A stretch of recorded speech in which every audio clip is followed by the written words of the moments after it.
Hello, hello, hello, beautiful people. Welcome back to another episode of the USL show. It is wonderful to be back. It has been a really a hectic one day because USL Twitter was kind of turned upside down for just a little bit. And then we found out none of it's real, or is it? We'll get into all that in a second. But I gotta know, Phil, how you doing, man? I am good.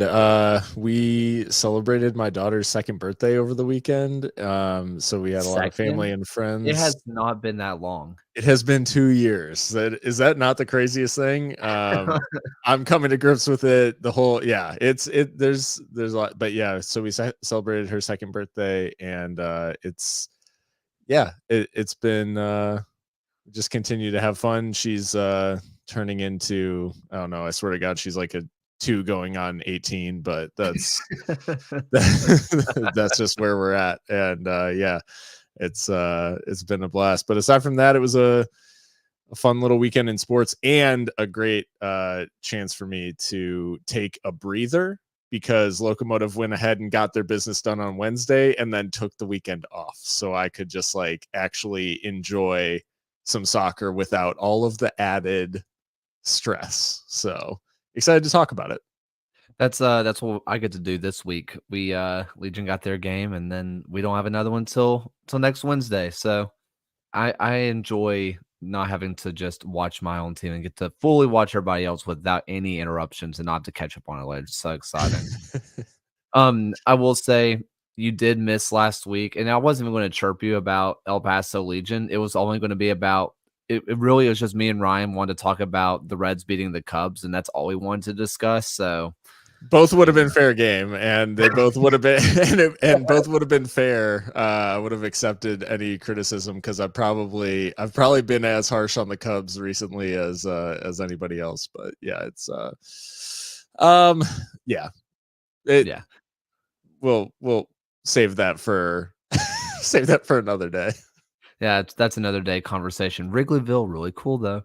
I decided to go when I went up there. Really cool. I want before we get too far into this, before we get 5 minutes into this, patrons: John Hunt, Frank Anthony, Aaron J, Christopher Cohn, Harry Austin, John Fuller, Michael Fuchs, Joshua Woodard, Noah Telford, Roberto Aguilar, Jeremy Churchman, Stephen Howard, Rion Lacara, Tim Knox, NF Resh 30, Mo West, and Kunal Patel.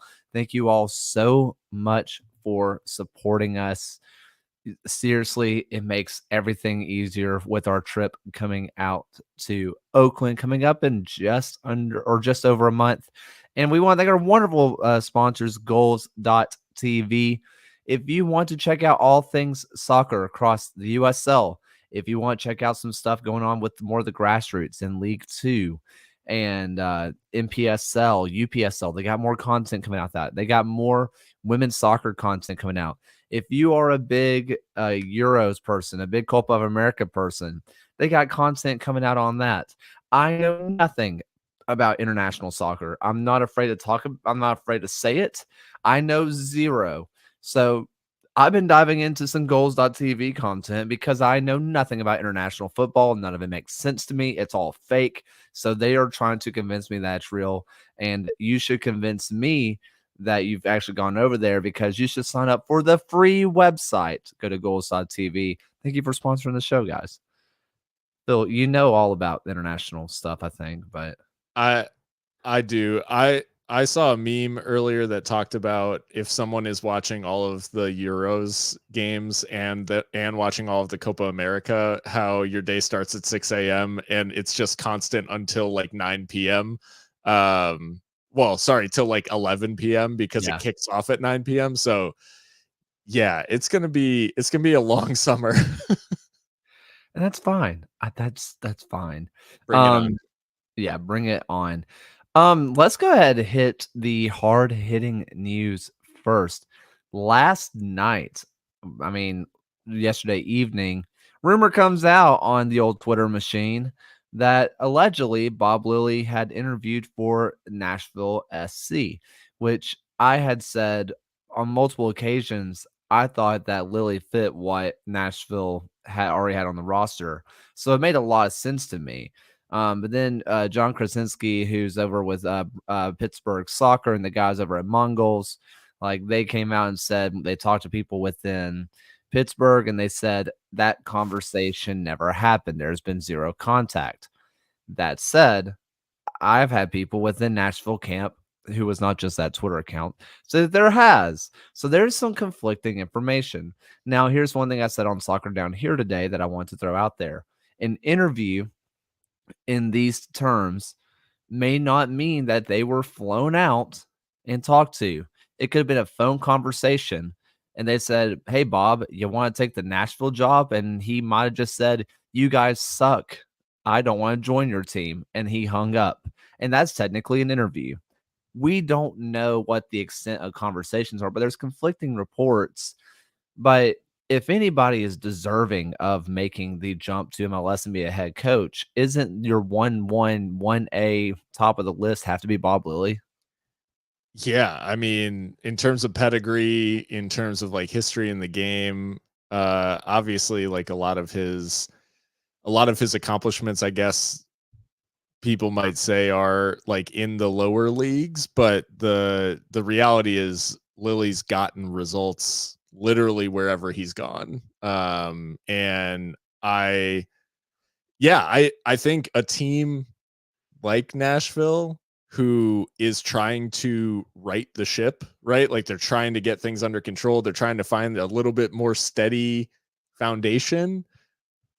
I mean, Lily feels like it would work. And I know, Kaylor, I think like you were sort of the first, like before this was even a thing or a rumor, you said like Lily Lily could be a candidate for this Nashville job, or like could be a fit for this Nashville job. So the fact that that's now become, maybe if not 100% real, the fact that it's like kind of happening has just made me laugh, because I'm like, did Kaylor just like speak this into existence? Clearly, Nashville front office listened to me, very important person who talks into microphones. Um, To They're me, it fans. always came down to Nashville is built defensively. They have a strong defensive base. Anytime that you have a guy who starts for the U.S. men's national team on the regular, and debate whoever you want if MLS should be starting, I do not care. I could care less. All I know as an ignorant person is that he starts, is that Zimmersman starts. And you add that on top of a former MLS MVP. um, I think when you add that to the mix, who is known for scoring a bunch of goals, I think you look at when Bob Lee had a guy like Russell Cicerone, someone who was scoring, if he had 10 goals, he was getting 5 assists as well. He was equally looking to pass as he was to score. And that was a really dynamic Pittsburgh team where I think that if that were to work, I think Lily would work well. Now, the best we saw, quote unquote, Lily ball work. I think that when we talk about the best it looked was when he had a guy where I said it on Soccer Down Here today, but I kind of consider it to be like Carmelo Anthony at running the court, where he's never looking to pass. He's only looking to score. He's making fun off the ball movement, but he's only doing it to get into a position to score. The conversation is never passing the ball. um, so that's just kind of what I think is that would work. Um, I think that if they were Nashville were to get a guy like Lily, I think that I think he would solidify them as a solid playoff team, maybe just above the playoff line. Liam, I see your question about Dom Dwyer's first play with Oakland Roots. We are talking about Oakland later, so I promise we will get to that. So just hold on if you want to hear what we think about Dom Dwyer and that whole situation. We got if Nashville is doing bad and Floyd comes in, it doesn't matter results. So blame him and start mocking the USL. Yes, and also kind of no. Um, with their coach, who was a former USL coach himself, he worked them up big time. And I think a lot of people kind of got upset with where he was taking them. I think in year one, a lot of people would see Lily and say, hey, like you didn't get an off season to build what you wanted to do. I think that is if you gave him an off season and it continued didn't do well, I think that's when Nashville fans would say, "No, we're done with this." And USL sucks, but I think considering where they kind of started, I think whoever comes in, they would be kind of okay. Yeah, sort of a free hit, I guess, for whoever comes in. I think the encouraging thing, and we'll probably get onto this with the next guy as well, but the fact that MLS teams are even if it is just sort of inquiring around current USL managers, this is an improvement over what we've seen recently, which is the gatekeeping is you must be an MLS assistant prior to getting an MLS head coaching job.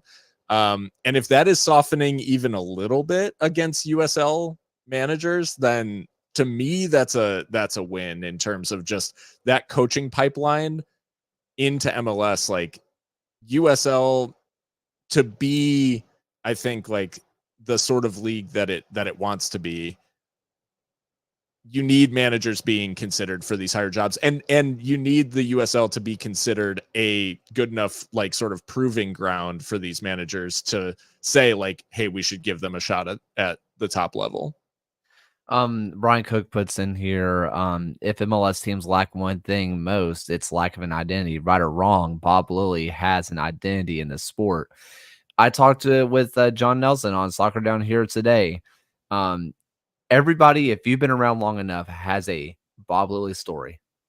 Every single person has a Bob Lilly story. My personal favorite was I was at a match and the grounds crew turned a light off on him, and he still had the team on the halfway line screaming at them. The game had ended over an hour before. The grounds crew said, "We are leaving. We're turning the lights off," and he said, "Good, they deserved it," and kept screaming. Bob I Lilly has an identity. Everyone has a Bob Lilly story. I I don't know if anyone will get this reference, but if anyone was watching the Premier League back in like 2008 when Hull City first came up and Phil Brown had the team out on the pitch and yelled at them like in a circle sort of performatively, and then one of the players scored against Manchester City and did that as a celebration as the whole team sat down around them and he like pointed and yelled at them. Probably one of my favorite moments in sports. So I can only imagine if, Nashville scores a goal and starts doing like wind sprints down at the end line. I I just think that I think one thing, and I talked about it, guys 5 through 22, however big the roster construction is in MLS. I don't know their rules. I'm a USL guy. I'm But done. I'm done trying to pretend like I'm going to learn them as I'm well. not Like, going to. I'm just not going to. I don't think your 1 through 4 guys who are making enough money to retire on it are going to listen to it.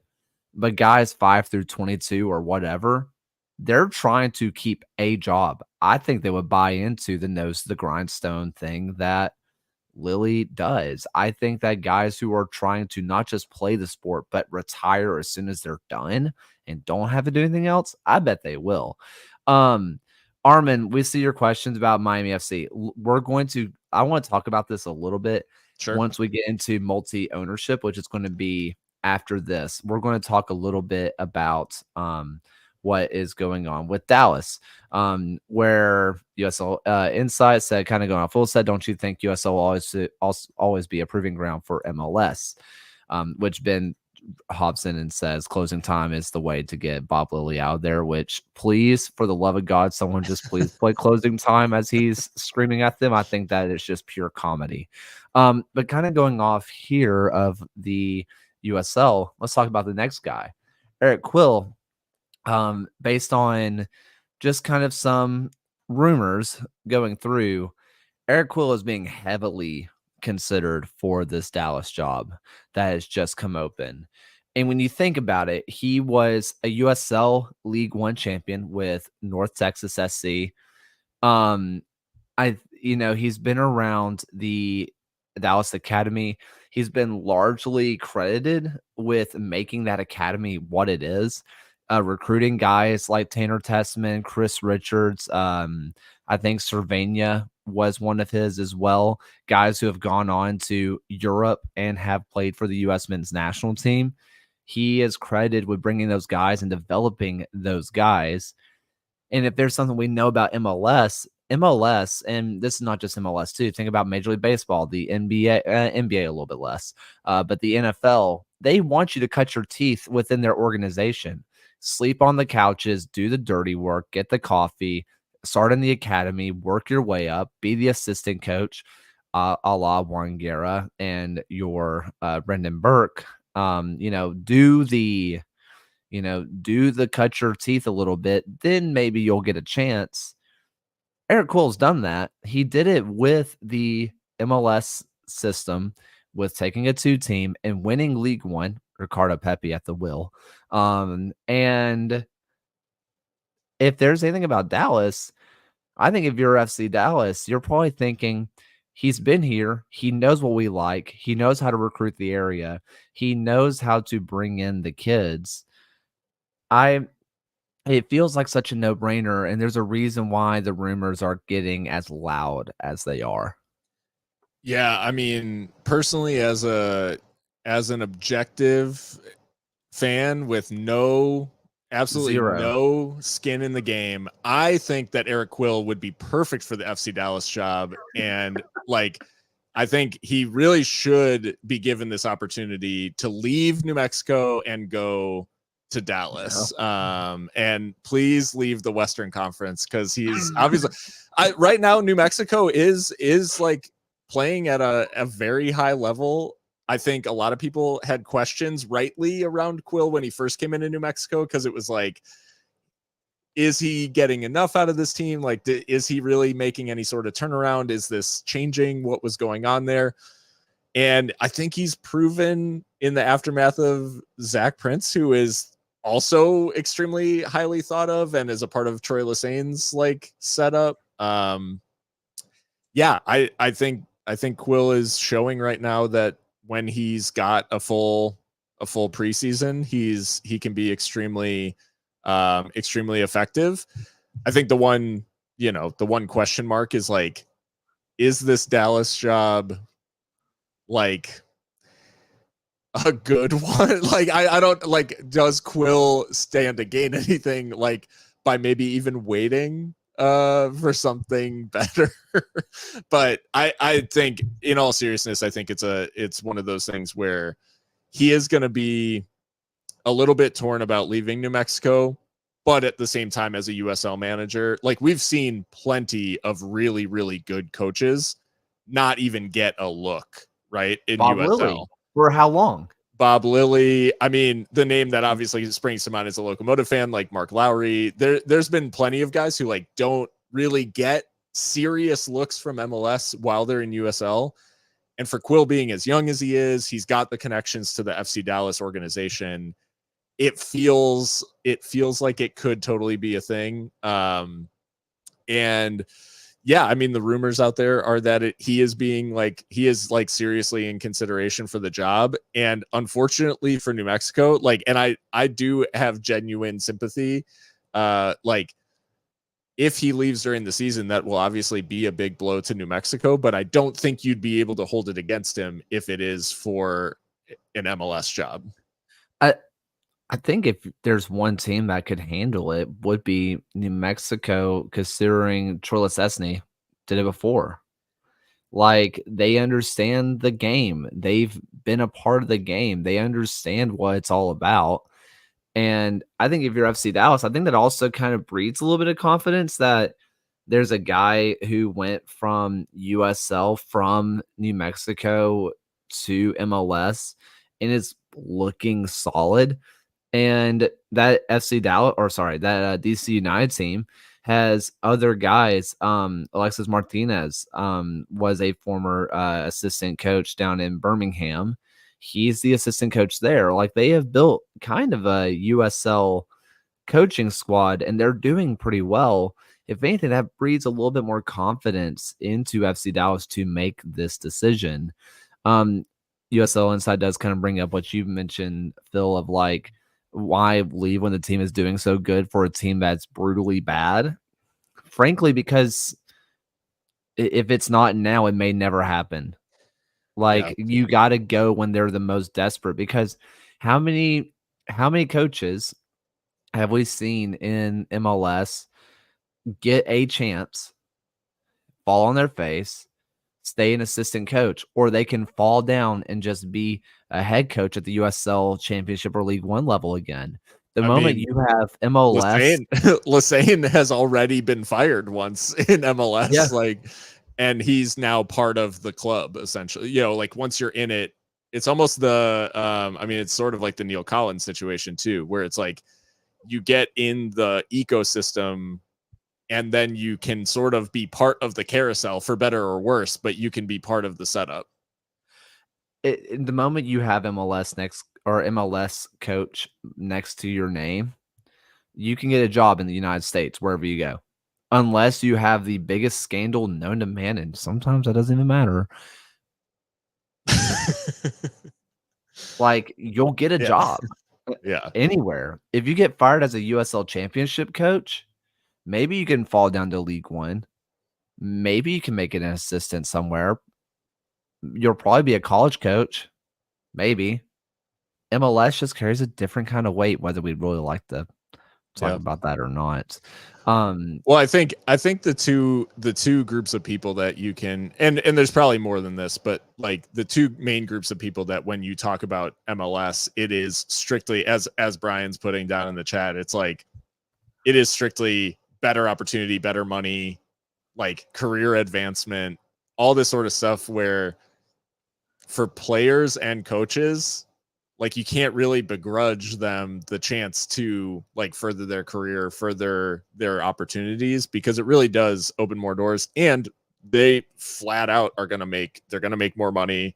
Like they're going to, you know, they're going to have um an opportunity to work with a bigger budget, bigger names, like get their names out there, get more eyes on them. It's just a reality. And it's not anything against what USL is doing, because obviously this is the USL show. We deeply believe in what USL has going on, and like the reality of, you know, if your career presented you with the chance to move up like a significant amount, especially in compensation, like you gotta take it. Like you kind of have to take it. It's hard to look an opportunity like that, and you have to consider the fact too that like a lot of these guys before being professional coaches have been like Taylor said, like grinding and making no money, doing this at like youth levels, you know, grad assistants, like all this sort of stuff, making like literally $0 doing this for a long time just to get the opportunity to make some money. And now you get a chance to make like a lot of money. You got to take it. I think one thing that that US brings up, and it's the other half of the conversation. Tired of MLS just coming into the USL and taking everything that's working here. It You can't go more than 24 hours in US soccer without bringing up pro rel. You just can't do it. It's kind of why it happens though. Good coaches in other spheres get promoted. That's just what happens. And if they're a really good coach, really low at the bottom, guess what? A US or a EPL, or EPL, that doesn't make sense. English Football League, League Two team, if they have a good coach, he's getting poached to League One or the championship. A really good championship coach is getting moved up to like mid-table Premier League. A good mid-table Premier League team gets moved to the top 6. It still happens. I think what a lot of people, kind of like USL Insights talking about, is that they're taking coaches, they're taking players, they're taking cities. What we're seeing out in, yes, now stadiums, like we're seeing in Indy. I think we have to remember that coaches and players and stuff like that, coaches and players are fighting for careers. They are fighting for their families. They are still in the raccoon too. That That's poor Ben. that is That's actually the biggest that's the one that gets me worked up. No, no, and um, it is like you're saying, Kaylor. It's like I think the players and coaches, it's like that's the opportunity they have. Whereas when they are expanding into USL cities and stuff, that's where you can sort of draw the line, or like interfering in USL teams progressing in stadium deals. It's like that's where you can really get frustrated about that. But when players and coaches are moving, it's like it's tough to be upset with a player or coach who's presented with that sort of opportunity. yeah, it's just one of those things that you see the growth. I think you can be mad at cities. You can be mad at ownerships for taking the bait, right? I don't think players and coaches are the ones that should be having to take the bow, especially players. I will just say this, especially players, their professional career will likely only last until they're at absolute best late 30s. And that is if they are an absolute superstar, late 30s. After that, you're done. And if I ask anybody in this chat, anybody who's listening to this, granted, I know there's players and coaches that listen to this too. You understand what I'm about to say. But if you're just a normal working person and you're told you have to retire at the age of 38 and hopefully just live on what you did or take a much lower reputable job after you're done, how happy are you going to be about that?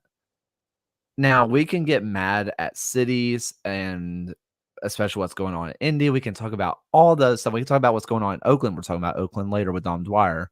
Um, you can get mad about what's going on in Oakland with Fisher and the town and yada, yada, yada. Who cares? Get mad at cities and ownerships all you want. Players, especially, they have to do whatever they can to make their dollar stretch because their career is so short.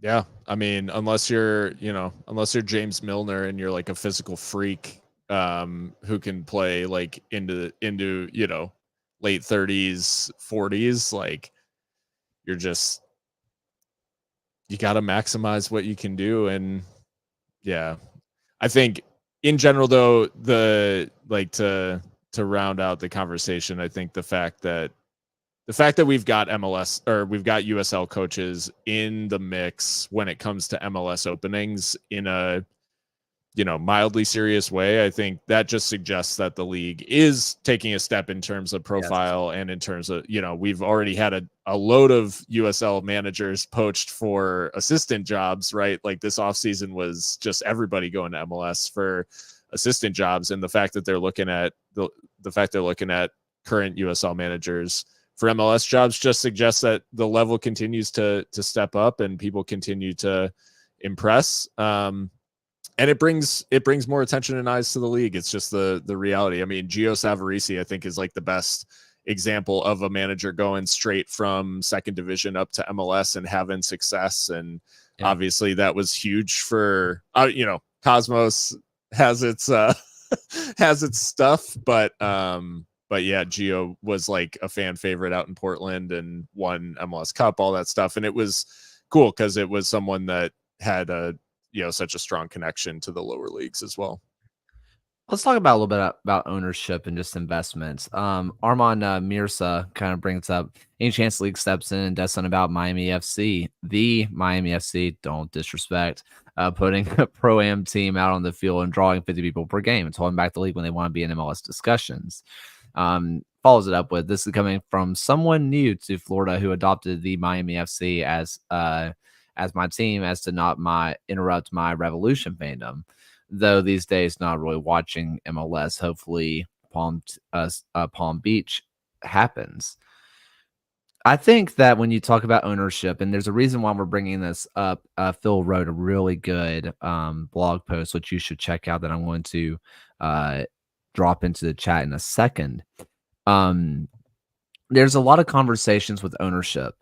And I think in all reality, Armin, that the league can't do too much here because we were dealing with this battle with Las Vegas for 5 years. And in the end, It took their owner saying, me waving the Las Vegas bait above MLS, saying, come to Las Vegas. Like, you want to come to Vegas. Somewhere along the way, he realized they'll come to Las Vegas whether I'm here or not. They're not going to pay me for it. It was a bad investment. And then he refused to continue investment. Ricardo Silva is one of the richest humans in all of the world. You have to remember that the Miami FC still has the biggest like transfer for a lower league team for Richie Ryan. I love Richie Ryan. He was bought for what, $800,000? Worth every penny.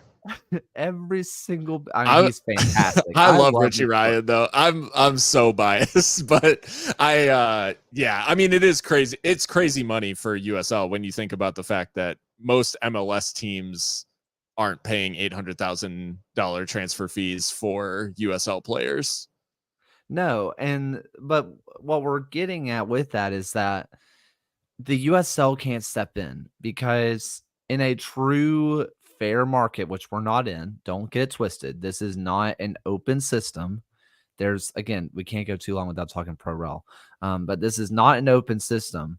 But to give the facade of an open system, bad teams, poorly ran teams have to flounder. They have to fail. We saw with we saw with Vegas that it took them 5 years of floundering and failing before Bautista came in and kind of saved the day, and it looks so much better. With Miami, they invested, man. Like if you don't remember these last few rosters, the from 2020 until 2023, they had one of the top 3 most expensive rosters in the USL, and they weren't good. They invested the crap out of that team. Yes, they went into a stadium that was too big for them, but if we're being real, what kept Miami fans from coming was how bad they were. Inter Miami was really bad at the same time. That was the Miami's chance to strike. They invested in the team, but for some reason they just got the owner or they got the coaching decisions wrong and they sucked. So when as someone who came in and said, "Do I want to go watch Inter Miami be the worst team in the league, or do I want to watch a second division team be one of the worst teams in the league?" Why would you not pick the higher division one? I don't think USL can jump in because they just sort of did it to themselves despite their investment. And as for this year, their lack of investment, I mean, Silva made a business decision. Dude said, I paid a lot of money to suck. I can pay a lot less money to suck. Most of your favorite team's owners will do the same. I think yeah, the Miami FC conversation is a weird one because I think the way the league steps in is probably less overt, I guess, than what you'd expect. The way the league probably steps in is having like some conversations with Ricardo Silva about, hey, it's pretty obvious that you're like stepping back from your level of investment in the team. Is it like, is your team gonna be for sale essentially? Like I think like that's sort of the conversation where it's like, hey, if you're gonna sell, like, or if you're gonna not, if you don't want to invest anymore, like that's cool, and like let's find a buyer.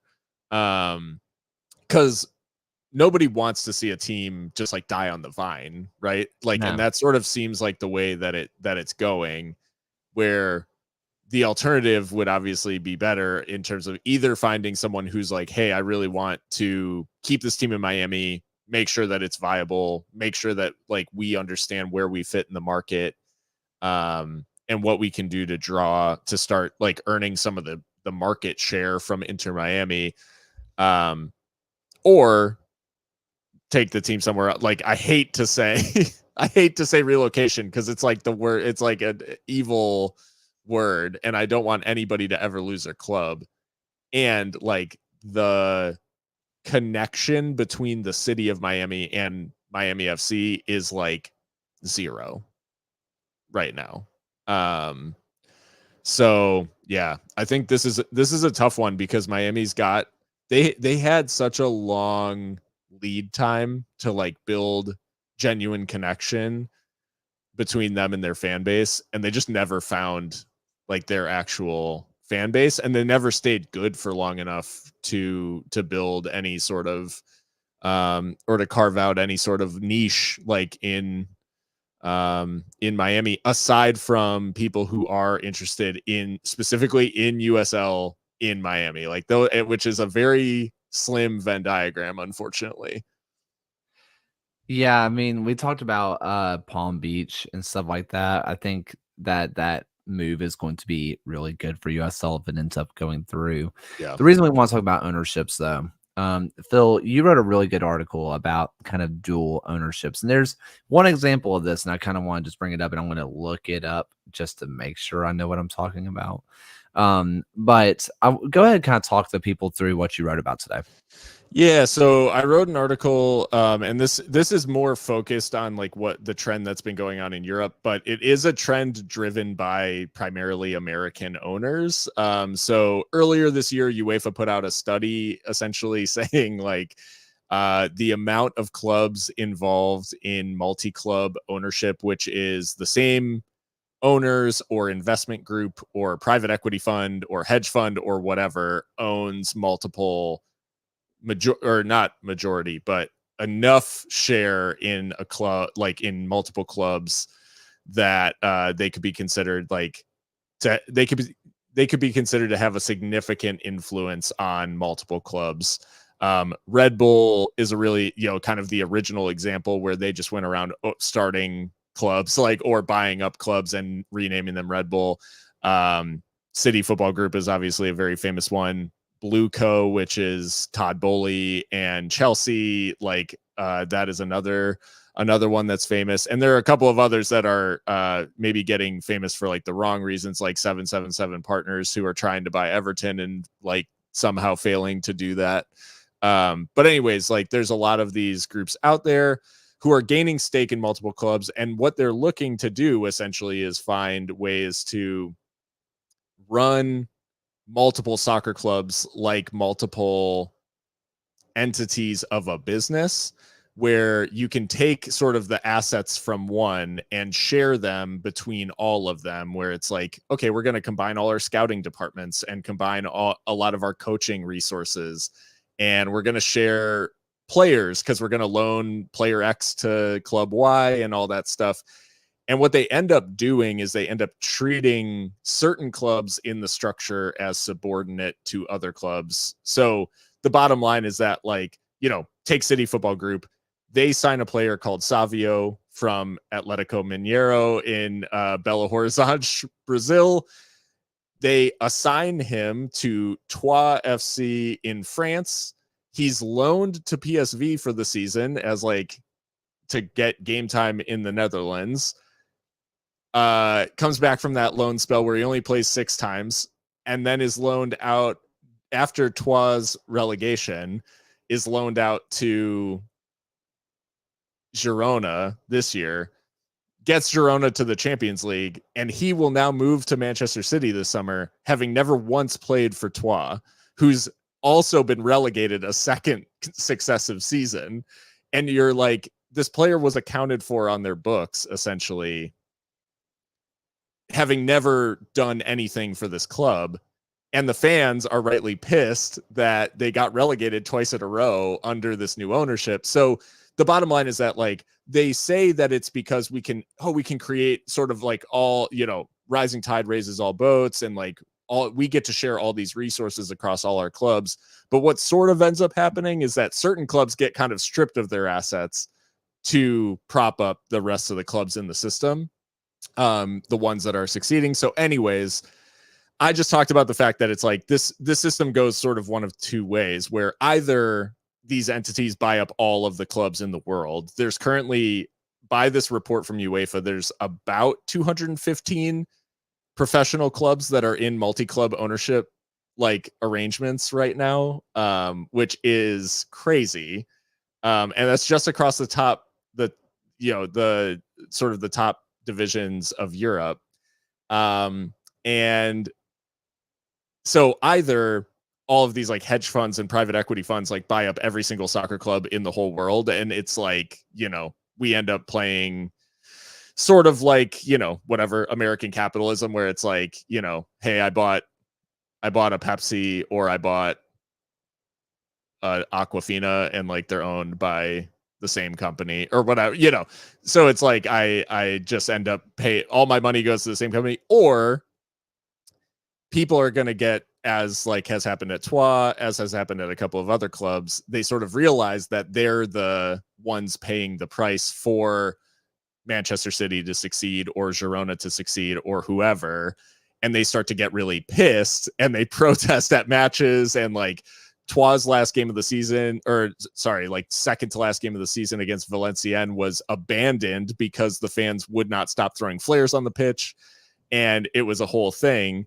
You can like see the system potentially kind of collapse under its own weight, where it's like, if people aren't satisfied with being owned or being subordinate to another club abroad, then like eventually they just show that dissatisfaction to the point where, that entity's like forced to sell.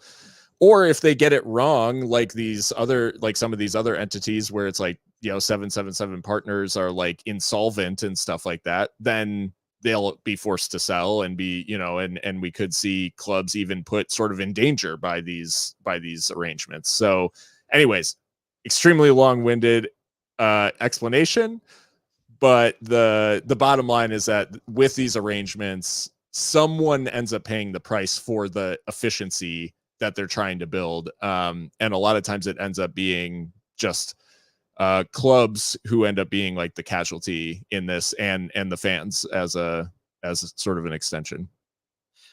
The reason I wanted to bring this up is because, again, ProRel, that seems to be the conversation today. We are about a month away from getting our regularly scheduled ProRel article from The Athletic. It's about that time of the year. And, one thing that's hard about that is check out teams like Ford Masson and an upcoming Milwaukee. I think it's Mac Marchick owns both of them. You can't promote a team with the same owner. In every single league across Europe and other ones like that, an owner can't own a team within the same pyramid at all, right? Which obviously here in the US does not matter because they can't be promoted. They can't be relegated. There is no true battle going on. But if you look at Milwaukee, Ford Madison, there would be. That is major conflict of interest. Which one does he care more about? Even if he accidentally puts more money into one than the other, that's a bad, bad, bad look. And I was talking about one of the most influential figures in US soccer, specifically lower league soccer, Peter Wilt. A lot of his hard work, he would have to step away from everything. He couldn't be involved with all of them. And so at that point, where does he choose? Obviously, I think he's with just Chicago House at this point. But he still has his fingerprints over, if it's in the Midwest, he's been involved basically. I just think that's one of those situations. And yes, do what La Liga Bundesliga do with two teams, but Ford Masson's not going to be Milwaukee's two team. Ford Masson is going to continue being Ford Masson, trying to compete and not be a filter team, not be a minor league team for this Milwaukee team. You can have them in the same pyramid, that's fine, but you can't have the same ownership group. You just can't do it. So I think one thing when people talk about ProRel and all that kind of stuff, because the reason I've really thought about this is because we had our coaching conversations, right?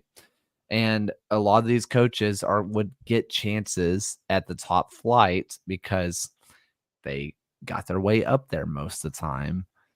This isn't one of the reasons why this thing is being hung up. I can almost guarantee you that a lot of owners have their hands somewhere else in this pyramid. Most owners, if they are regionally close, don't just stay in their one little area. They are putting little fingers everywhere. They are just signing little paychecks here, little this, little that. They are everywhere. And that's cool until you say, let's open this up, promotion, relegation, release all of your other assets. You can't have a single penny going into another club. At that point, an owner has to choose. And that is a lot of drama and a lot of hassle that a lot of owners do not want to give up. Well, and what you don't want to see too in the USL system is, especially with independent clubs being built up, like the worst case scenario for the Milwaukee, like a Milwaukee championship team and a Forward Madison League One team, like owned by the same guy, is X player at Madison starts killing it and mid-season gets loaned to the championship side. Like that is like the worst case scenario, right? Where it's like sort of these out of the blue transactions. And I think, I mean, I'll say, I think El Paso's been mentioned in the chat for different reasons, but El Paso has a multi-club ownership across the border with FC Juarez Bravos. And the ownership group has, I think it's like a big part of the reason why Locomotive Stadium chat has really died down is the owners are focused on building a new stadium for Bravos, who are a Liga MX team. They're in the top flight in Mexico, obviously bring in probably, I would assume, a lot more revenue. And like there's also been, there have been a lot of transactions between the teams in terms of players, primarily Bravos loaning players to Locomotive. But that's happened too, where it's like, you sort of have these two squads to draw off of for whatever you're trying to accomplish, where it's like, well, this guy's not going to get game time in Juarez, so he's going to go to Locomotive sort of as a developmental opportunity and all that stuff. And that sort of stuff is, I think it's just a slippery slope, because like we were having conversations about Locomotive Stadium and all that stuff early on, where it was like, a couple years down the road, we're going to really seriously start like seeing sites and stuff like that. And I mean, the talk is after COVID, like we basically haven't heard anything. And sort of the things out there, like they may wait until, like, it may be until after Bravos get a stadium, which like that's not really even on the horizon. So like, yeah, there's just a lot of impacts when you get into these sort of arrangements. And even when it's not in the same pyramid or not in the same country, it can lead to some kind of sticky situations. And I think in general, for me, multi-club is just somewhat, like I said, someone's paying the price for the arrangement, and oftentimes the team that ends up paying that price doesn't like it, because you think if someone's, I think anytime we get a team, you want an owner who is committed and wants the team to succeed as much as you do as a fan. And the players and the coaches like deserve someone who cares about winning and about their team as much as they do, and as much as they have to for their careers. And when you get into these sort of things, like inevitably you've got a favorite. Like it's like no one wants to admit, I mean, Kayla, you're a teacher, like no one wants to admit that they've got a favorite kid in the class, but they do.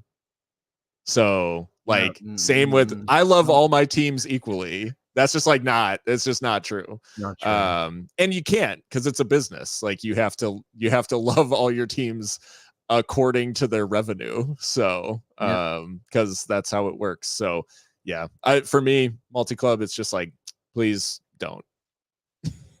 Fair.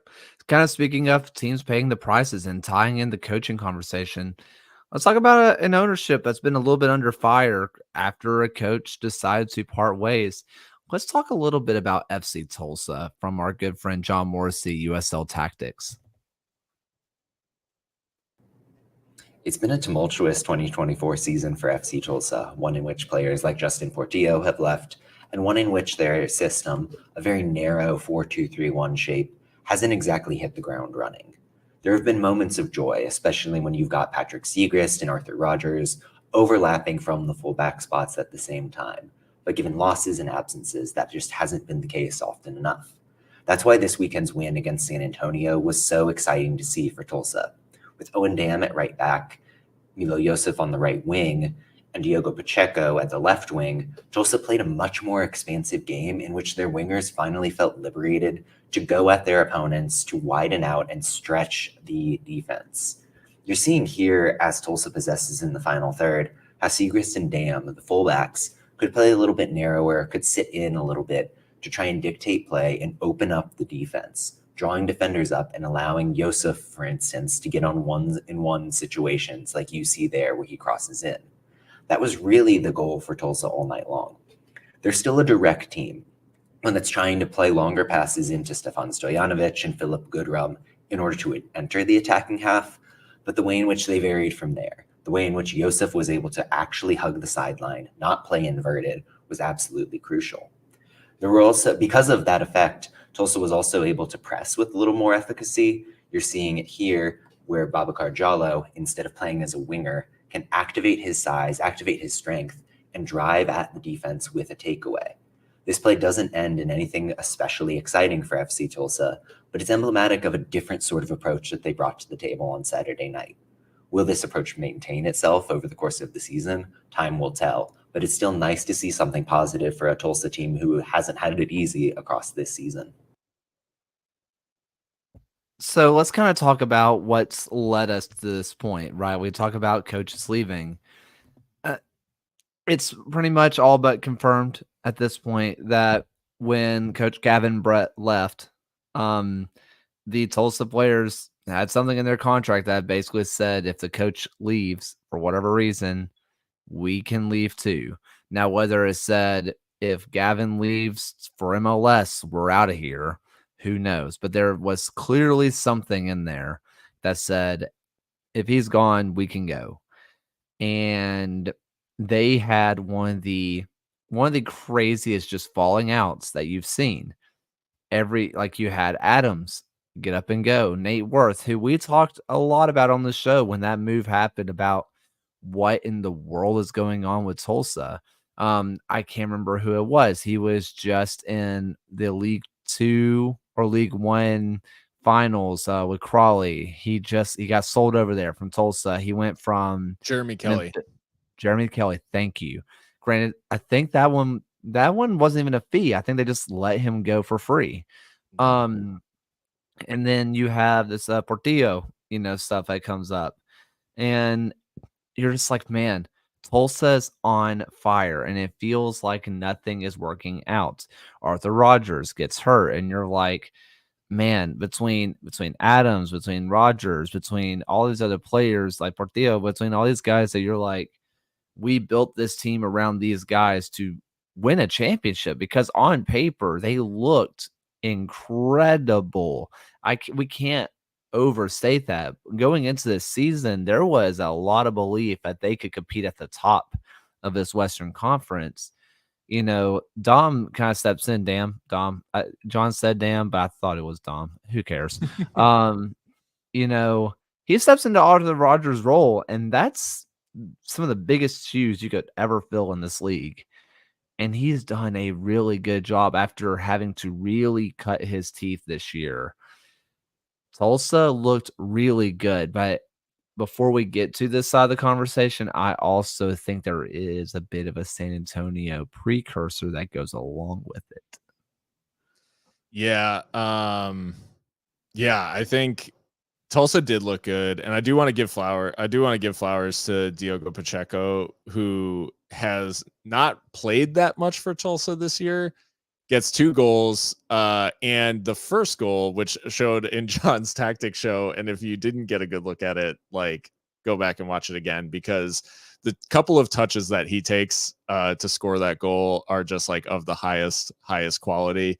It's the crossfield ball, I think, from Dom, now whichever from Dom, that finds him in space, and I think it goes to the I think it goes to what you're saying in terms of San Antonio, because I think there are big question marks on both goals in terms of San Antonio's defending, which has obviously been sort of their trademark over the last few years, is how stout they are defensively. They really left a lot of space for Pacheco and Josef to operate in. I think obviously the lot, like, El Paso's having a pretty down year. Remains to be seen, like, how big the sort of revival under Wilmer Cabrera is. But to lose, like, to a down El Paso team and a very down Tulsa team back to back for San Antonio, I know there's a travel component of having to go, but I mean, they went from San Antonio to Oklahoma. Like, it's not that bad. Yeah, it's a rough stretch, certainly, for San Antonio. They are suffering from some absences. I will say a couple of academy kids, like, both play at fullback. It's not like their strongest 11, but they did, like, bring in Jake LaCava from Charleston, who early doors against El Paso, I was going to say, like, looked quite good. I think they kind of deploy him in midfield in this one. It maybe took the shine off of his game a little bit. And all in all, like, San Antonio end the game out shooting Tulsa, but not creating any big chances, which I think, like, offensively they have just really struggled. Yeah, in general, it's great for Tulsa to get off the ground. It's really, really troubling for San Antonio to lose these games back to back. And this is not me just trying to make comment of the comment that I have on screen. But, I mean, listen, the mentality monsters thing, oh my God, who is it? AJ Cochran has been commenting under, like, every single San Antonio post and being like, mentality monsters, LMAO. Like, players were getting sick of it too. Other players of other teams were so sick of hearing about mentality monsters that I think there's a little bit of, now that San Antonio is a little bit weak, I feel like teams are giving San Antonio a little bit extra, even more, because we hate those guys. Screw those guys. They're stupid mentality monsters. Your mentality can't be too strong if you're in the ER, basically, for wearing your legs down to nubs, right? Like, I don't want to take away from FC Tulsa, because what FC Tulsa did was great. I'm not sure if it's sustainable at all, because you are talking about a San Antonio team who are playing a lot of academy kids, and, you know, good friends of everybody kind of on in the USL circle. Harry Austin is asking decent points on Twitter of, like, hey, you know that thing that we did all of last year, which was 25-day contracts?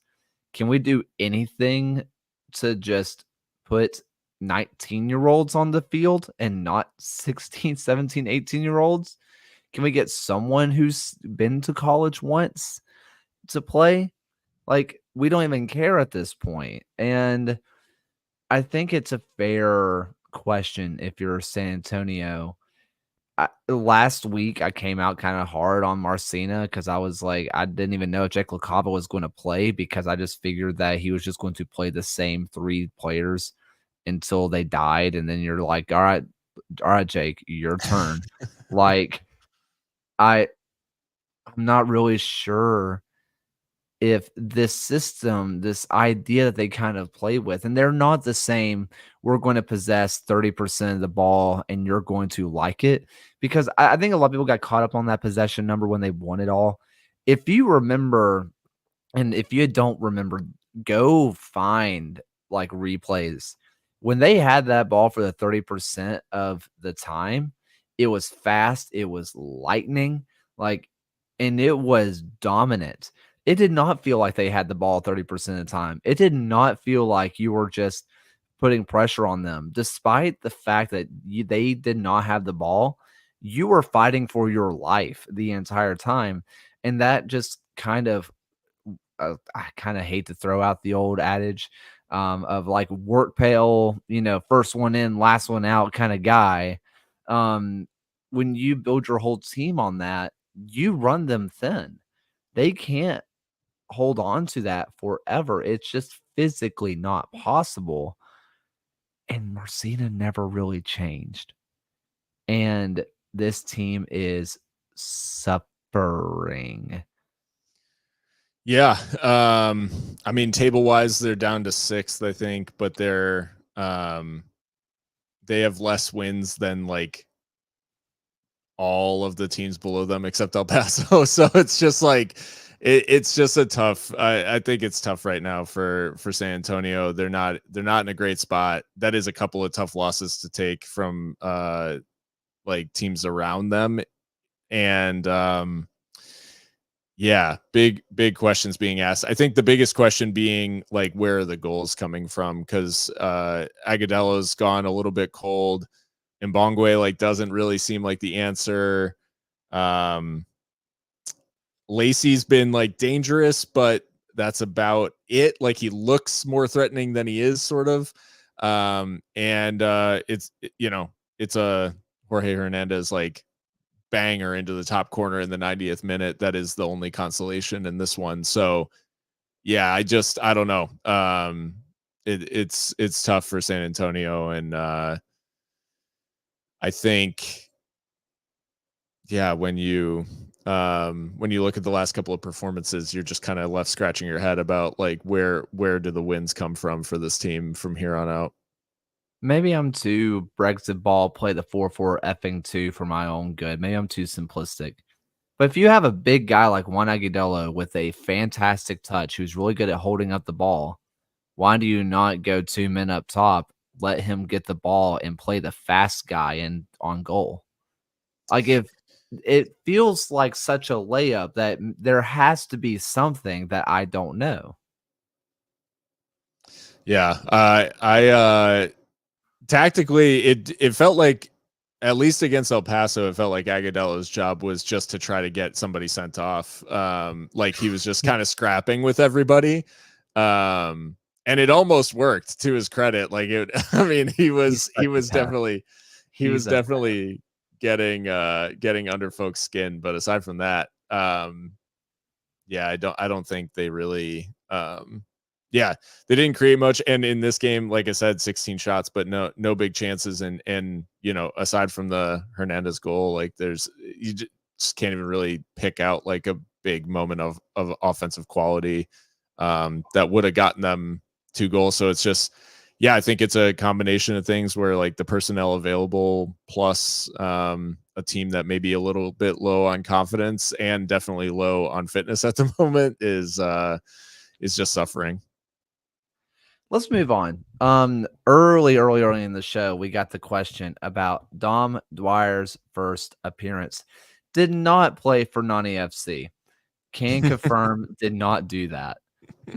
Um, but look, I'm really proud of what Oakland did. You don't play Tampa Bay and take control of the match. I don't think there's really anybody in this league. Maybe you look at your loose cities and say that they can really go toe to toe, but when you look at names on paper and just what they're doing right now, you don't control Tampa Bay. You just try to minimize what they do. And by God, Oakland minimized what they do. They grind out a 1-0 win, and Dwyer looks solid. In terms of specifically about Dom Dwyer, wasn't overtly impressed. Can't say that I was just, just in awe of what he was doing. But considering the fact that he hasn't played a professional minute in a year, 2 years now, he was in Yeah. a better place than I thought he would be, fitness wise. And you could still tell that the talent was still above almost everybody on the pitch. I think what I saw out of Dwyer in that match, specifically on that conversation, was you see the vision, you see the potential of what Oakland can be if he gets really clicking. But if you are Oakland, I think you're over the moon because it felt like they turned a corner with what they did against Tampa Bay.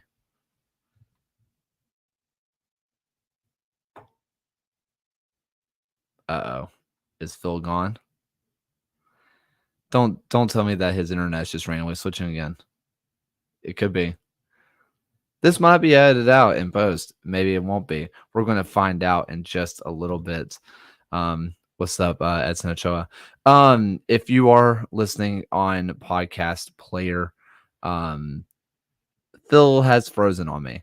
We will find out where Phil has gone. Don't know. Yeah, I get to go solo once again. Did this earlier in the show. I'm becoming a natural. What can I say? I think Oakland is still interim. If I do remember correct. But yeah, I really do like what I saw out of Oakland. Cyril had a really good game. I was very excited for him. I can't believe they found another Paul Blanchett. That was crazy. Hi, Phil. Hi. Sorry for that. I think so. Oakland did impress me in terms of like hanging with, because I think last week we talked about Tampa and like what they were able to do against Sacramento. And Charlie Dennis, like Dennis the Menace, literally, like he was absolutely like, well, terrorizing Sacramento's backline. Oakland, not as troubled. I will say that like there were a handful of moments for Tampa where they probably should have taken the lead. And I think if they take the lead in this game, it's definitely, the game has a different complexion. But, you know, ifs and buts, candies and nuts, all that sort of stuff. So it's like you can only play the game that's in front of you. And Oakland hanging in there until the 72nd minute and finding the winner against the Tampa team that came off having like 20 shots, I think, against Sac Republic, and creating like 5 big chances, like totally ripped them to shreds. This is a really good performance, I think, from Oakland.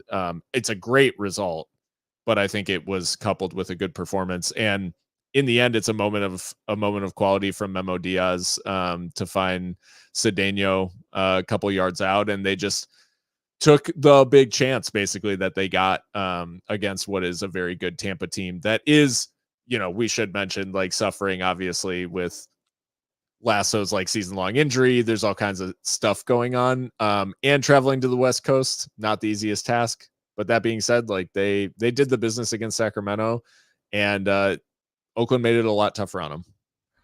Can I say something controversial yet very brave? Absolutely, always. I think Freddie Clemens looked better this year than Lasso did before he got hurt. I mean, you know that this is like a safe space for Forrest Lasso. Like, you know, we call it like it is, I think. And the reality is that Lasso is not the defender that he was, but don't want to kick him while he's down too much, because he can't defend himself now with the injury, and obviously hoping that Lasso can come back strong. But yeah, Clement looked good. You know, when I'm really looking at these two, when I'm really looking at what Oakland was doing, man, they were just really dominating the wings too. I was really impressed by it. And one thing that Oakland has done since they've joined the league is they continue to sign internationals, and them and Monterey Bay, San Antonio, they always tend to get these international players. They all go away on international duty. Yeah. And they all get screwed over for it. When you see Oakland at full strength with their international players back, you're like, oh, that's what Oakland can do. And then they're missing 5 players. Yeah. Like, I mean, yeah, they always find a way. I think too, like, it's worth shouting out. I know not in this match because it was, you know, Cedeno who grabs the goal, but Trayvon Reed has looked very, very good for Oakland over the last few matches, and at times has been sort of like their main route to goal. And I think them finding other ways to score aside from like get the ball to Trayvon is it's needed. And in this one, they found another way. But in general, on the Dwyer thing, I think he gets like 11 minutes or something like that. So it's like, Yeah, not much. tough to tell, and we'll see exactly where he can fit in. But I mean, if you had to pick a player where it's like, hey, this guy in the last 10 to 15 might get 1 or 2 touches in the opposing penalty area, there's not many strikers available at a championship level that you'd be like, that you'd say I'd take him over a guy like Dom Dwyer, who's done it for so long over his career. Yeah. Let's go ahead and go down and take a shot at Glory. And hey, the derby of Fire and Ice was absolutely insane. 4-3 goes NoCo, and Northern Colorado just cannot be stopped right now, man. But I think the more fun conversation here, if we're being really honest, is Central Valley seems to be built for this conversation. This was their first loss in the Jägermeister Cup, and it was a 4-3 banger of a match. I mean, I mean, it's ridiculous. And this is one thing that we talked about. How many 4-3s did we get last year, 2 years ago, 3 years ago in League One, where it's like, oh, League One. This year, they've kind of been more normal. And then Jägermeister has brought back the pure chaos that we got used to with League One. And weirdly enough, it feels like Central Valley is kind of built for it. Now, obviously, it didn't result in a win. Northern Colorado got a very much a deserved victory. But man, Central Valley did not make it easy for them, as they have not all year when they're taking shots at Glory. It is. I mean, yeah, this is like Brett's saying in the chat, it's a Jaeger bomb of a match. I almost thought, with the Fire and Ice thing, it's like whatever one of those ice flumes or whatever, where you take the shot off of like a block of ice as it like slides down. I don't know. Anyways, Oh god, oh no, what is it called? Basically, is this just like a Jaeger fireball rumple shot? Oh, I don't even know. Like, I'm talking like you've got like a ice, someone in the chat will know, but there's like an ice luge. I don't know, something that you like pour the shot down and someone stands at the bottom and like takes the shot. Yeah. Anyways, the bottom line here is that it was absolutely drunk and it was perfect, because this competition just is, like you said, it's chaos and it lives up to the name. I think in general, like you said, NoCo deserved the win. Obviously you look at Billy King, like just dictating things out there, a couple of assists.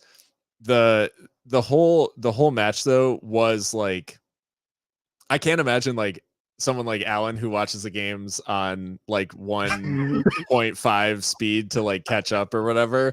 I can't imagine this match watched at that speed, because I would have trouble following what exactly was happening. Because it would just be goals. It would just be goals. The like second half too. Like the first half was 0-0. Yeah. And then, okay, I'm just gonna run through it for you.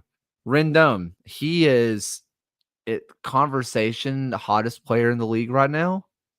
Very good. So it's 1-0 to NoCo. Clayton Sorg makes it 1-1. 4 minutes later, Jackson Dietrich makes it 2-1. Then Ethan Howard makes it 3-1. Well, obviously Central Valley's dead now. They get a penalty in the 80th to make it 3-2. Raul Mendiola makes it 3-3. 3 minutes later, and straight from kickoff, Danny Robles makes it 4-3. Yeah. Just madness. And that's what it's just like. It is exactly, I think we talked about it before with Jägermeister Cup, but it is doing exactly what it was supposed to, right? Like, it was injecting some fun and like just giving an extra competition for these teams to just try stuff. Central Valley has clearly seen it as like, hey, we're not really doing much in the regular season, but we've got a shot at glory. And they really are like pouring all they can into this competition. I think in general, like, it's been I think for anyone who is questioning, like, why are they doing this? These are the sort of matches that you point to, and it's like, this is why. Like, this is why we have this. I think if you're really looking at this match, and we kind of just in general, like I said, Central Valley, 3 draws, 1 loss. That's kind of better than what they're doing in the league, and they've taken points off of really good teams, off of Union Omaha, off of, I think, Ford Madison is in their group as well, and then now Northern Colorado. These are really good teams. Right now, you could argue the top 3 teams in the league. I mean, there's a conversation for Greenville, obviously. Oh, I'm so sorry. Spokane Velocity, who's just another top 5 team in the league right now. Like, when you're talking about form, when you're talking about just where they are, Northern Colorado is one of the hottest teams across any level in the league, in the USL Championship, League 1, League 2, don't care. Put Northern Colorado against them, they'll give them a fight. Union Omaha is an absolute monster right now. And then you're looking at Spokane, who has been pretty good for an expansion team, kind of falling back to earth, but even so, they look like a top 5, top 6 team. Then you have the bottom feeders of League 1, and they're giving them fights. They are not easy matches. They are taking Union Omaha to penalties. They're doing the whole thing where if you're looking at the USL, I guess it has something to do with the penalties at the very end, where teams are like, we don't want to go to penalties. We just refuse to go to penalties. We would rather just win or lose. We don't want to make it all the way there. And it's giving us chaos games. And it's really just the most fun that I've had watching in the USL since, well, I guess League 1 last year, but that's not fair. Yeah, it's been a blast. And I think we've said it before, but it bears repeating that the expansion of the League Cup to include the championship is something I need yesterday. I want to keep it in groups. I would love for it to be like a Champions League thing and just like keep it in groups, like the now Champions League, not the whatever it is next year. Yeah. But like put them in regionalized groups. Let the teams close together, play each other, and just whoever's on top goes into knockouts.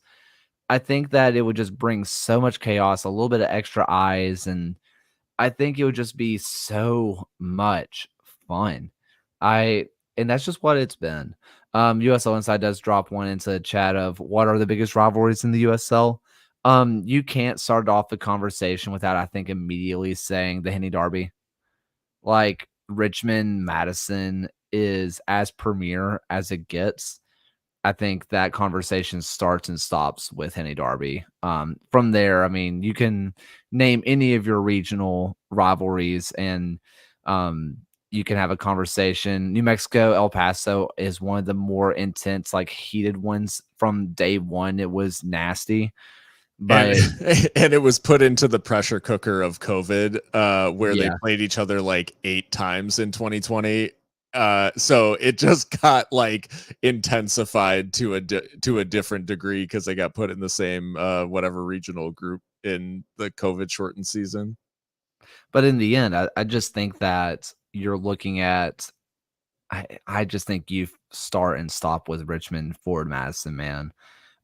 There's just nothing like it that I can think of in the world that is so, and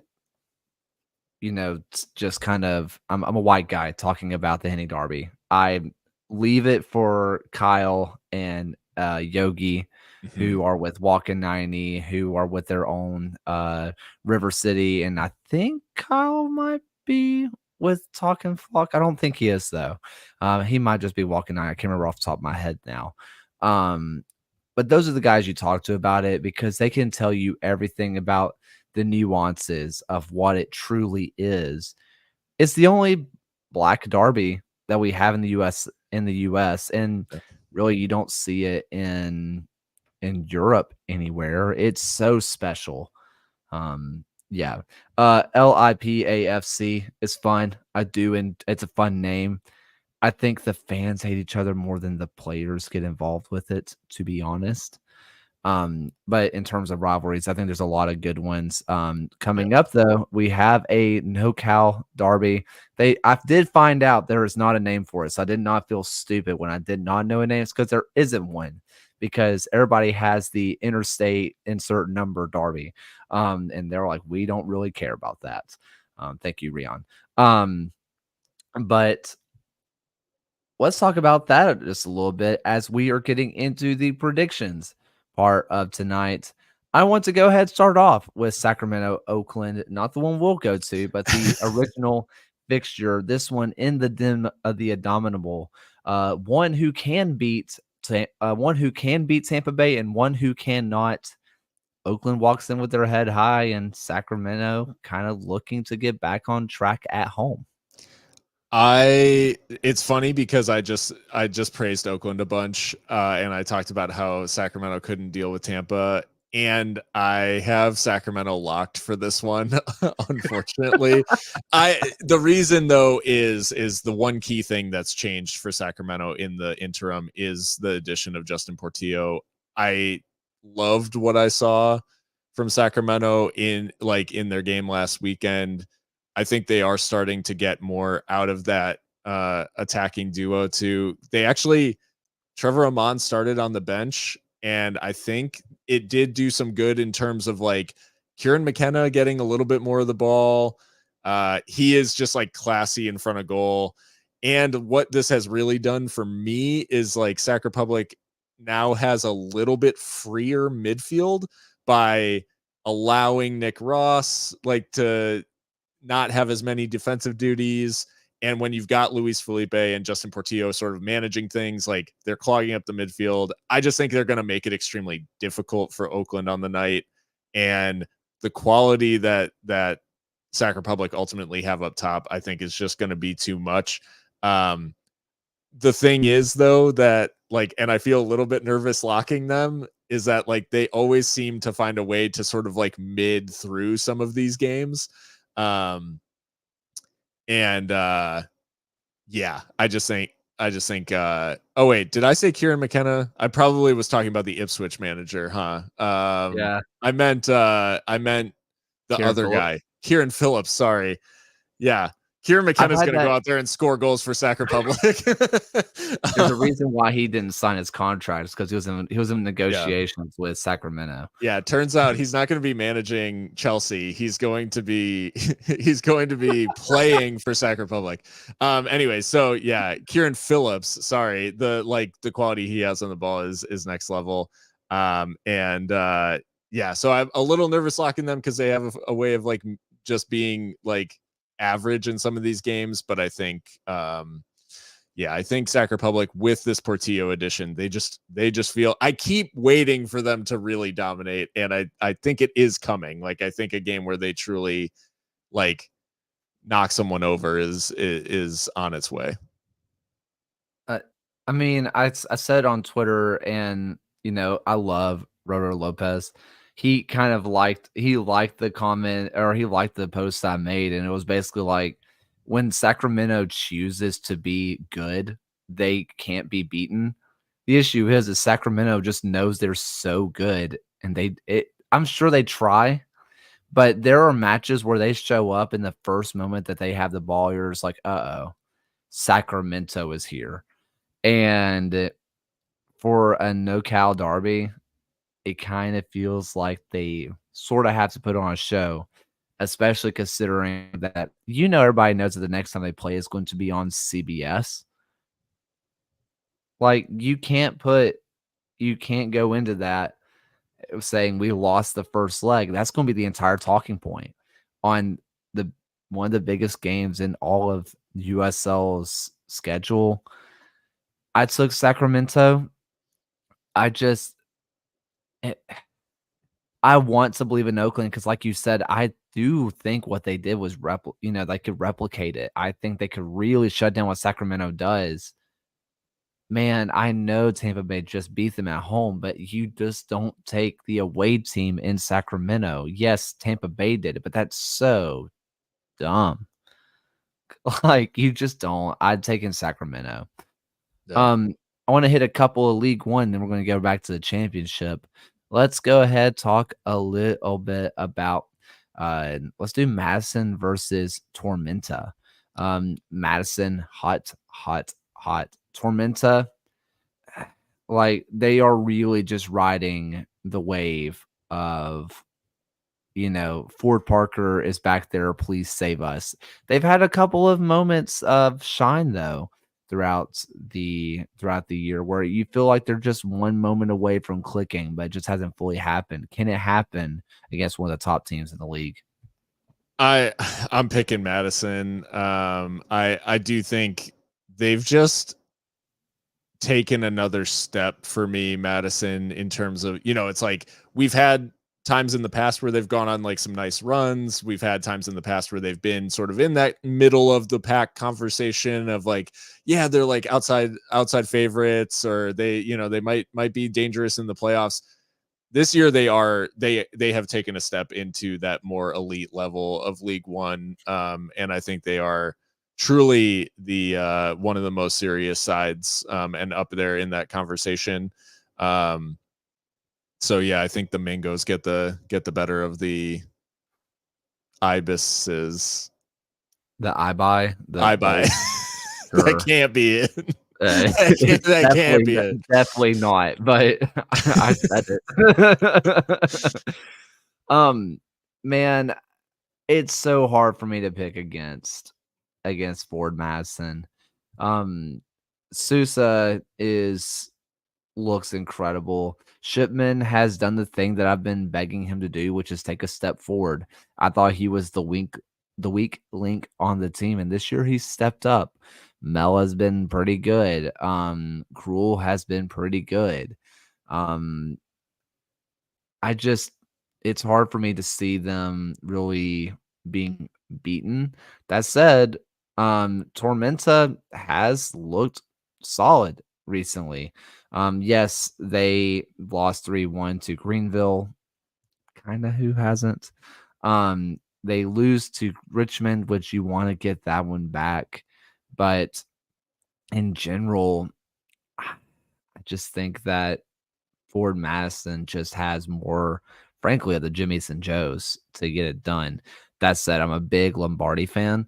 And I know they're kind of rotating between Parker and Romig right now. I think that Romig has showed he's not the better of the two. I don't know if there's an injury thing going on. I do want to shout out one thing with Tormenta though. They had their academy team played their inclusion team. I can't remember the exact phrase or like the exact.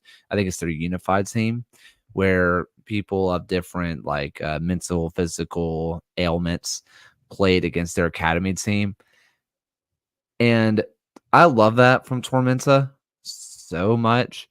And the biggest thing that I really liked about it was that what they were posting about it were just normal highlights. They posted them as highlights. Their final score graphic was a player celebrating a goal, like you would see for every other post-match graphic on their page. It felt so professional, so ingrained, so this is normal because for them, they continue to do stuff in their community that this is just normal. Man, I love it. I love it they continue to do stuff like this. Hats off to Tormenta. Yeah, that's legit. You love to see it. I think Omaha is doing something similar as well. I think they also have a unified team. I'm not positive. Someone in Omaha land, please let me know. And I want to do one last League One before we go to the championship, and that is going to be One Knox versus Northern Colorado. One Knox, whom I can't figure out, are they good? Are they not? Versus Northern Colorado, whom, like we've mentioned a lot, they are one of your hottest teams across any level of the USL. I went with NoCo. I'm playing the hot hand here. I know that their game against Union Omaha was impacted by that red card for Omaha, but a win over Omaha in Omaha is hard to come by. So it could be a signal that this NoCo team is truly serious versus like just Jaeger serious. And Are we all? and yeah, like you said, Rendon is in great form. I'm buying what NoCo's selling at the moment. I took one Knox purely because I think Powder's gone on international duty. I I think they're another team that has a lot of international guys. I think they have 2 guys that play for Trinidad and Tobago. I'm almost positive Noah Powder's one, but I know they're another team that constantly has internationals. If I made this pick assuming that Powder's out, if he's not, then this is just embarrassing.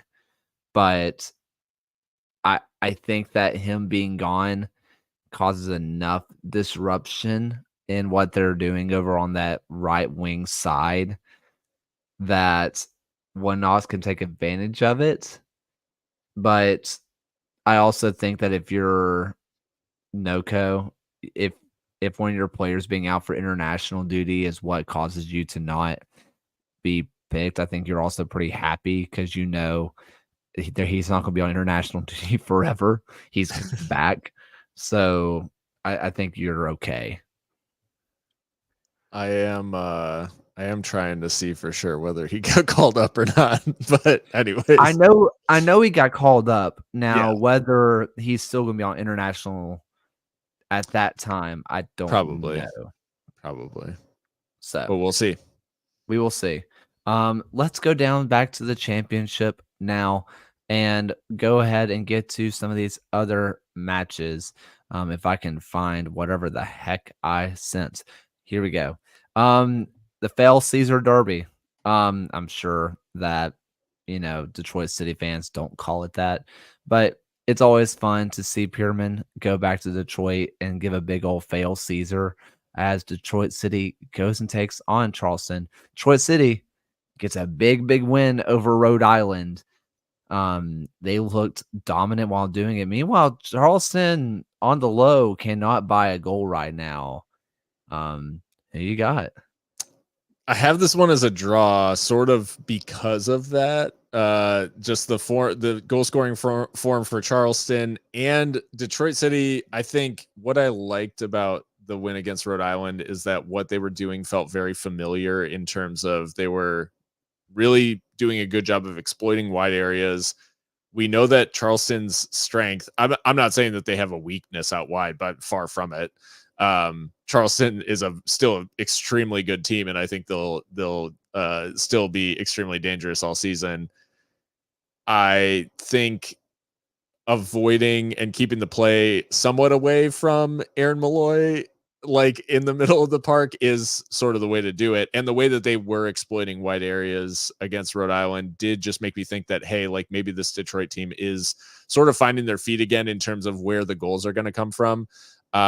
I was encouraged by Ben Morris and like how he was operating and sort of the link ups out there. So yeah, in general, I was encouraged by what Detroit did, to the extent that I think like, hey, this is sort of an emotional match with the whole, there is going to be a lot of energy around the Fail Caesar stuff. And yeah, I think it just kind of nullifies the occasion and turns it into a draw. Man, I think it's going to be Detroit City. I just really do. Until Myers or Markanich can kind of catch fire. I mean, Markanich had what, 12 goals through 14? There was no world where he was going to be able to uphold that. That's about, let me do quick math. That's what, 30 goals over a 34 match season? Can't expect that. But when he's not scoring, who's going to pick up the scraps? You expect it to be Myers, but if both are cold, who do you got?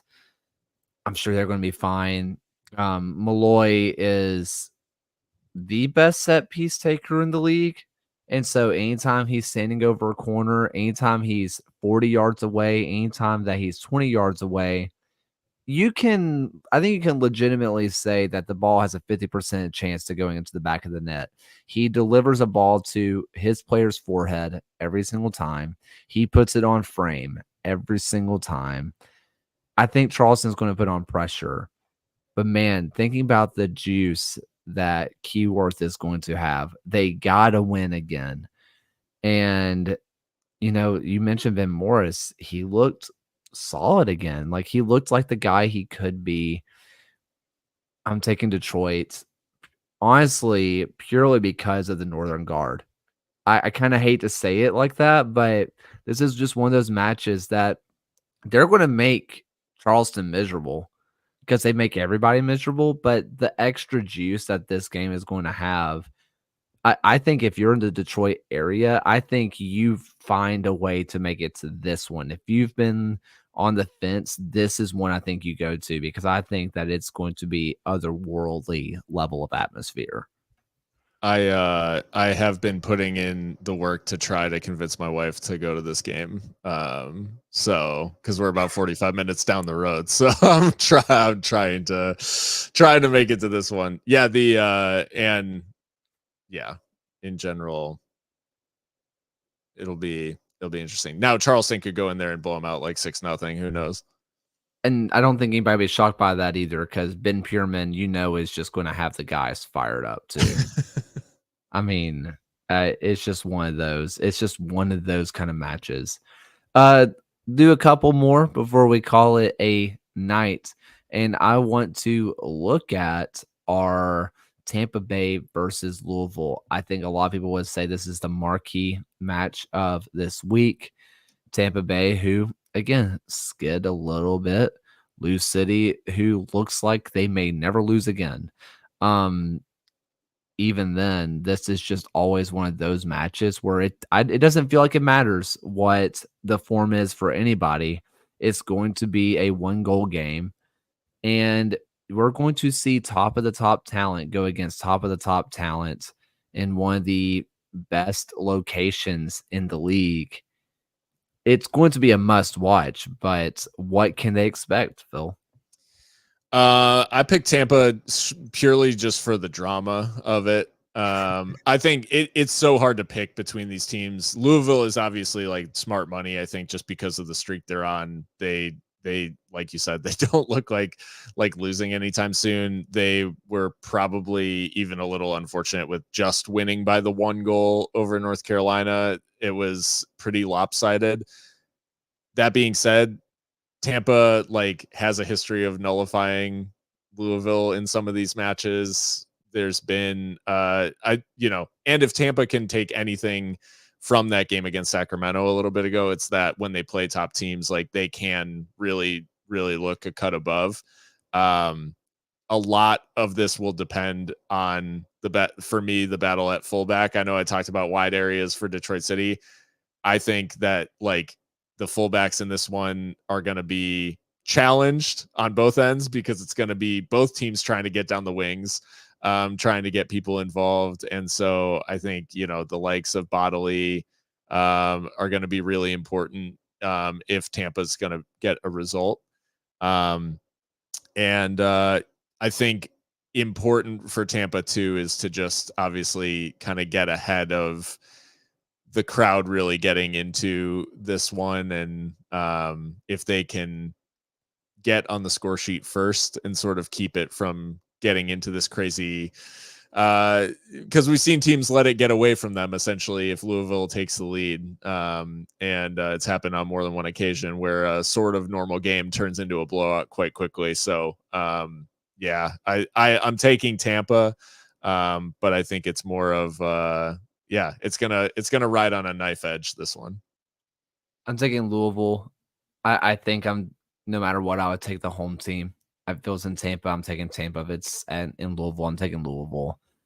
It's just one of those kind of matches where I think you can flip a coin. Your guess is as good as mine. If you feel like you're a liar. No one really knows. I think that you just hedge the home team.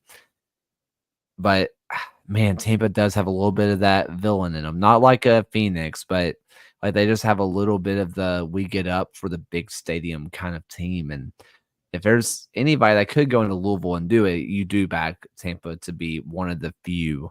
But I am going to take Louisville nonetheless. Last but not least, I do want to talk El Paso versus Phoenix. El Paso, Looks like they could be turning things around. Like they were getting results against decent teams. Phoenix gets a result against a good team. These are two teams that are looking like they're starting to look upward and onward. Which team keeps it going? I picked Phoenix, and I'll explain myself because I keep getting flamed by Seriously Loco followers who are like, Phil picked against us or whatever.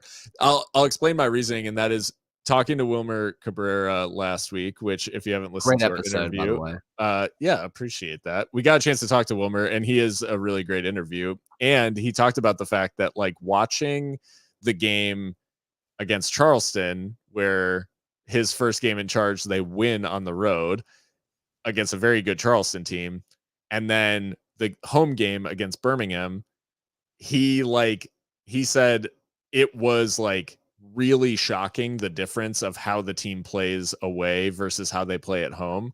And we're going on now like 2 years and change of like really, really bad home form for Locomotive that has sort of started during the John Hutchinson era and has never really recovered.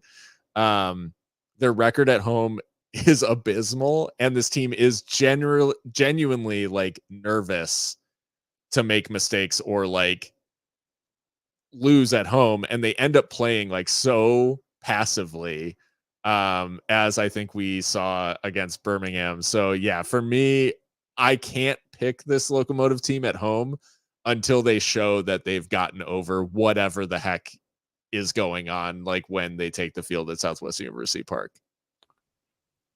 I'm hedging the bet that I think El Paso breaks out of it.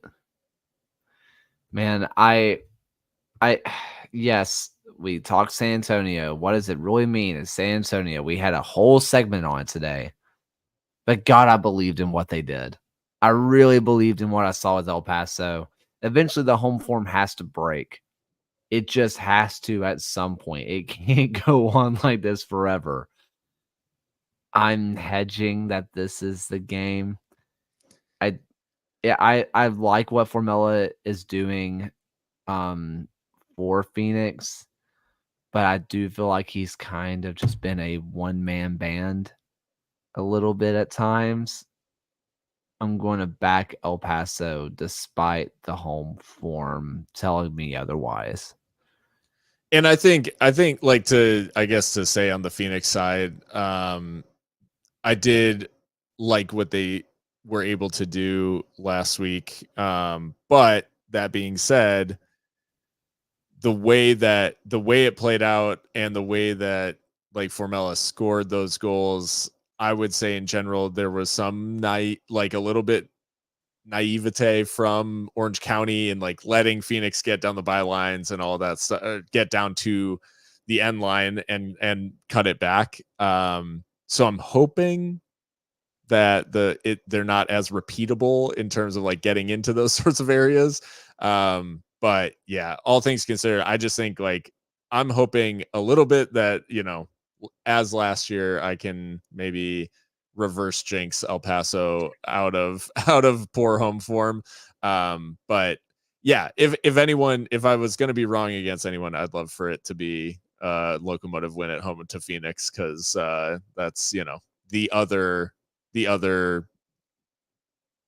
team out there that has not a lot of love in El Paso.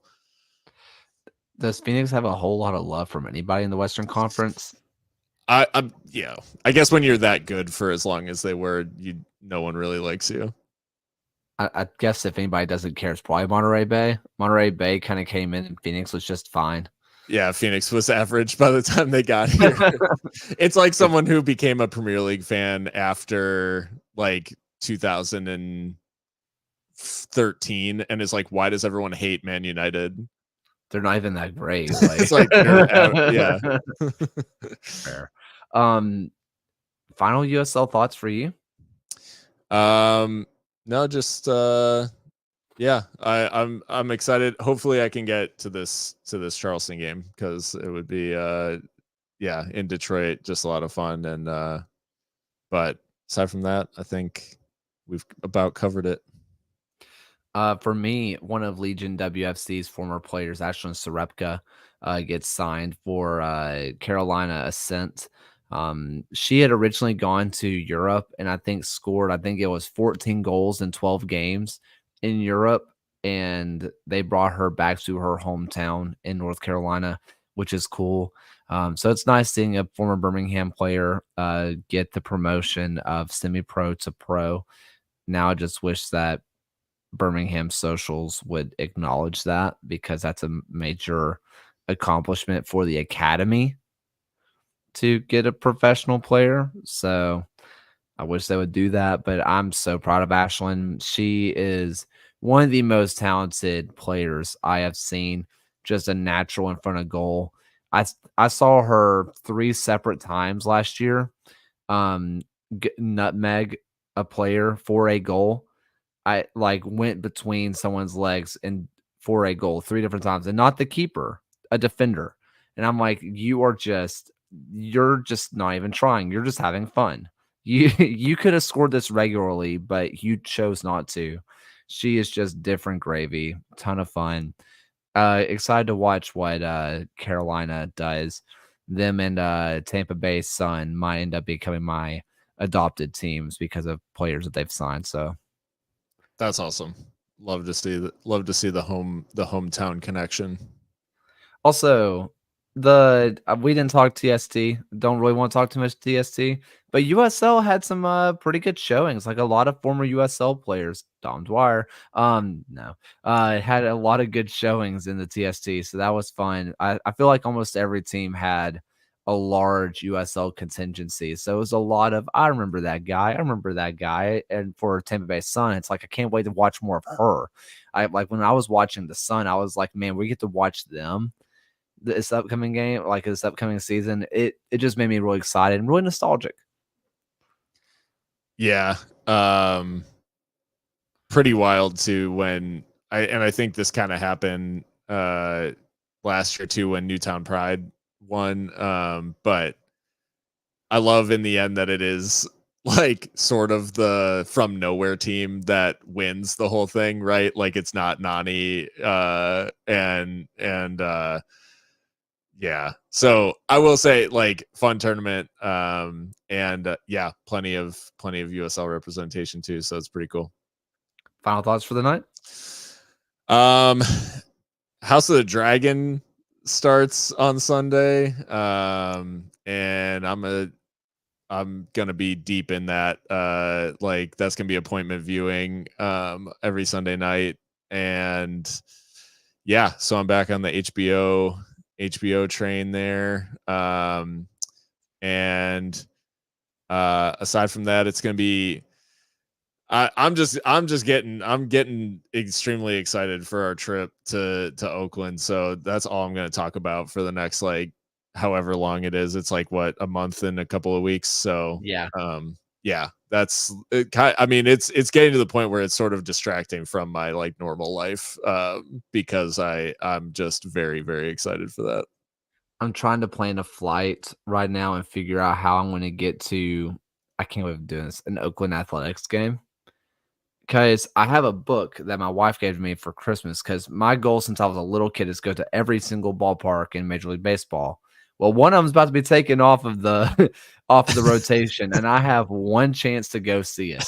That's And awesome. so I'm trying to figure out like how can I land, check out an Oakland Athletics game, and get back to my hotel. Like, how am I going to get there? Like, I'm trying to do all the logistics, and it's not working. But I'm going to figure it out. But it's all I'm thinking about too. I'm so stoked. I'm fired up for it. I can't. Just being there is going to be cool. The fact that we get to it's a big step for the USL show, and I'm super stoked. Yeah, it's pretty awesome. Let's see. I had it. Oh, I really don't watch a whole lot of TV. I'm not a big TV guy. I mainly just cooking shows. But today, speaking of cooking, pecan crusted chicken turned out really well. Nice. We had fresh pecans, put them in the blender, mixed it in with some flour, and it was just like, oh, this is actually pretty good. So I was pretty stoked about that. That's legit. Let him cook. Let him cook. Please do. Anyway, that's all I kind of have for the night. Thank you all so much for listening. Thank you to our patrons who support the show. And thank you to goals.tv. Check them out for free. If you're on podcast player, it is in the description. Again, it's free. It costs you nothing. Go check them out. And for the first and only time of night, here's Alan's voice. Thank you for watching another episode of the USL Show. The USL Show is now proudly part of the Protagonist podcast family. Please go to protagonistsoccer.com to check out more work. Thanks for stopping by, and we'll see everyone again next time.